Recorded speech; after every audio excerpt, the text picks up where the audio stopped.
Good morning, everyone.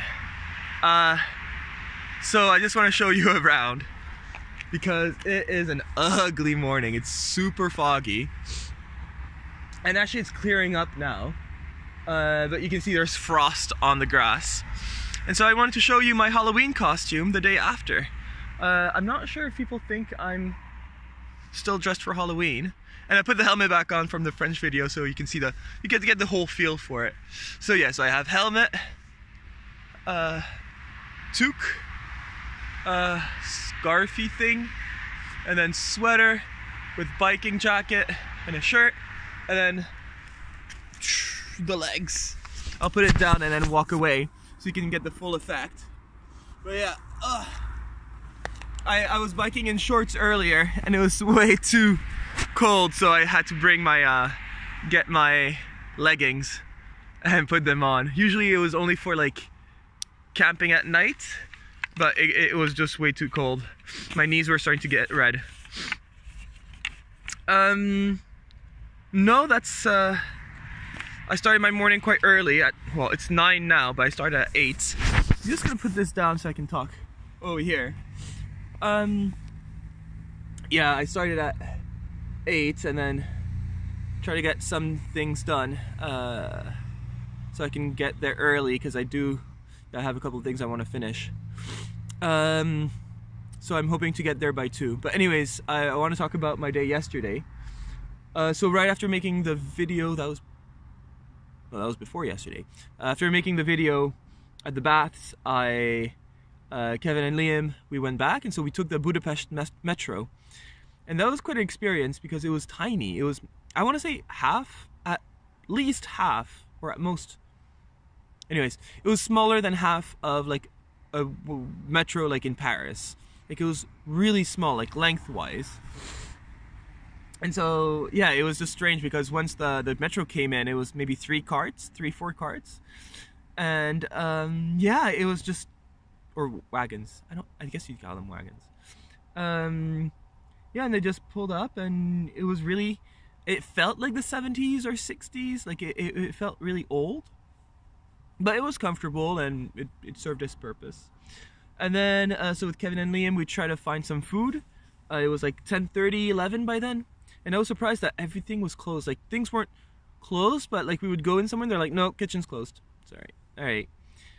So in the end, I ended up getting that that thing I got on the first day. I keep forgetting the name of it, but the one with the fried dough, and I got sour cream and garlic on it. It was all right. It just filled the empty stomach. But yeah, no, nothing much happened after that. We just walked home and we were just talking. And then at the hostel, I went to bed, and I tried to, because I had troubles with my videos at the bath, so I had to fix that, and so I ended up going to bed at like around 1 o'clock, which was, yeah, it was tough, especially because at 8 o'clock in the morning, there was like 3 new guys to our room.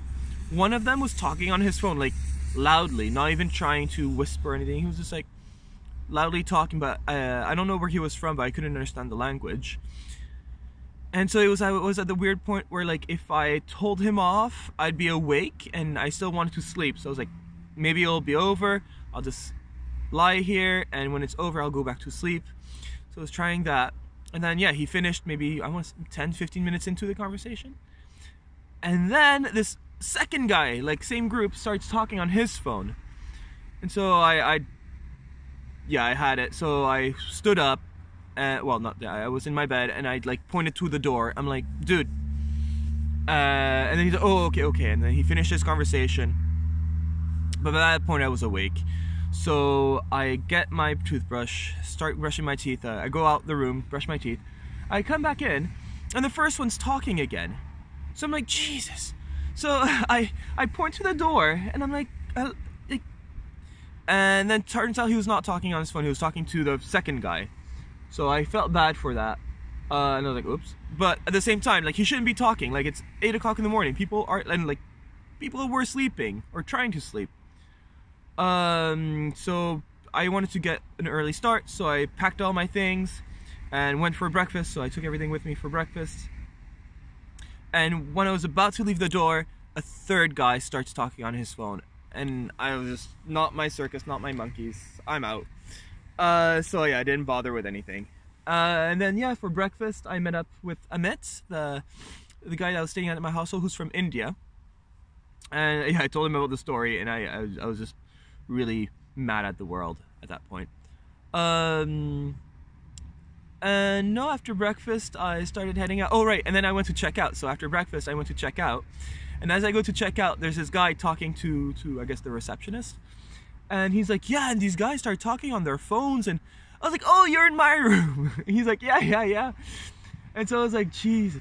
And the guy's like, yeah, after you left, the third guy started talking on the phone, but he left right after you. Like, he went outside in the hall to talk. I was like, oh, okay, good. At least he has some decent sense. So yeah, I was mad. And then I just went, started leaving Budapest. Otherwise, it's a really, so Budapest to, where was I? Kecskemét, something like that. Kecskemét, that's the one. Kecskemét. Budapest to Kecskemét, really nothing worthy, not really interesting, not really bike friendly. Except for the first part in Budapest, that was quite bike friendly, but at some point it stops. Oh right, and then I met up, so I'm supposed to be, my original plan was to get to the bottom of France and then follow the Euro cycleway number 8. So it's the one that just goes all the way around the Mediterranean almost. And I joined up with the 6th because the 6th one goes through Budapest. So I was like, oh, I'm completely on the wrong line now. But yeah, so that's I don't know, I thought it was funny that I ended up on the wrong Euro cycle route.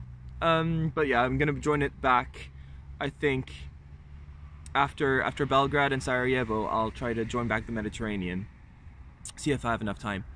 But yeah, otherwise, not the only sort of fun story that happened, well, not fun at the time, but there was a highway, and I'm not allowed on highways with my bike. And so, oh, there's a car going.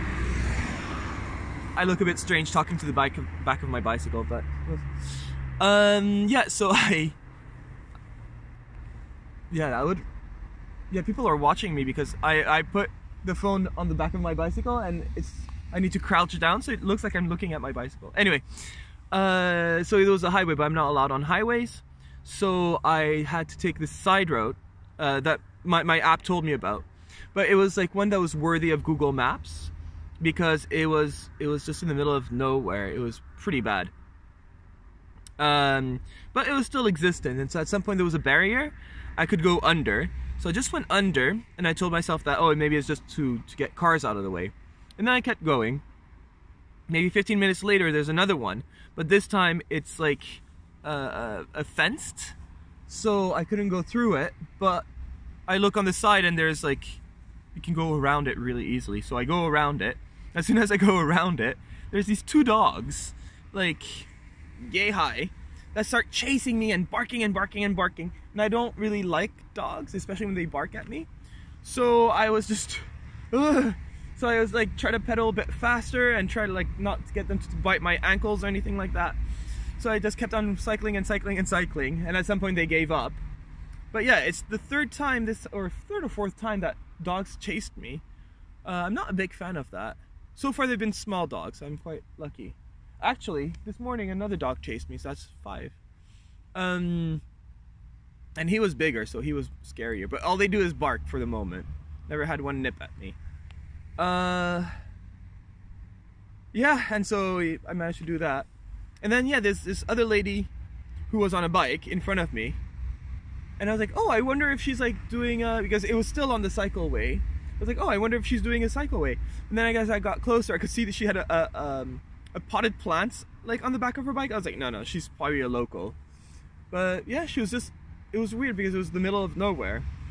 But and then yeah, I got to Kecskemét, and yeah, I didn't, like, I looked on TripAdvisor of things to do. There was the baths, and there was the town hall, which I guess I passed by, but it was under construction, or maybe I missed it. I don't know. It didn't seem too nice of a city. And yeah, today I'm going to Szeged.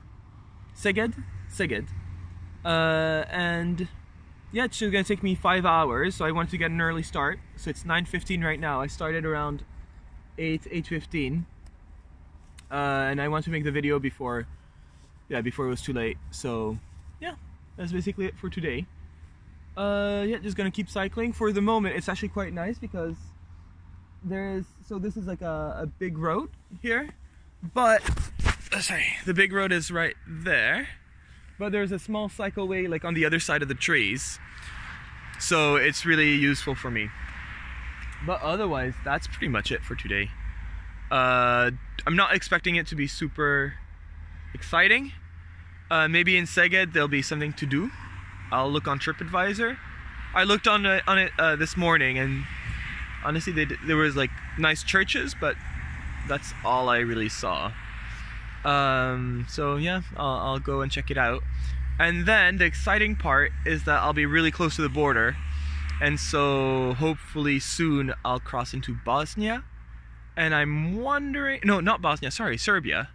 And I'm wondering if, because I'm also close to Romania, so I'm wondering if I should do a little detour to Romania first, because I do have a bit of extra time, but I'm gonna figure that out tonight. All right, bye.